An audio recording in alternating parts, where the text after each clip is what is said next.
Hello friends, अस्सलाम वालेकुम and welcome to my YouTube channel. एक दफ़ा का जिक्र है कि एक जंगल में एक शेर रहता था।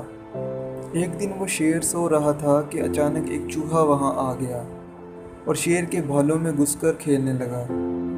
अचानक शेर की आंख खुल गई। इसने चूहे को पकड़ लिया।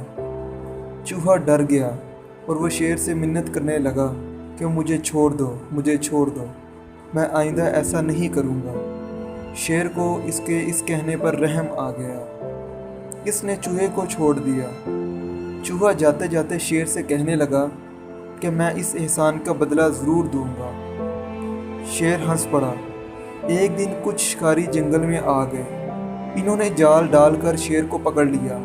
वहाँ अचानक वही चूहा भी आ गया। इसने अपने दांतों से जाल को काट दिया। इस तरह शेर आज़ाद हो गया। शेर ने चूहे का शुक्रिया अदा किया। चूहे ने कहा कि कोई बात नहीं, एक दिन आपने भी मेरी मदद की थी और आज मैंने आपकी मदद कर दी।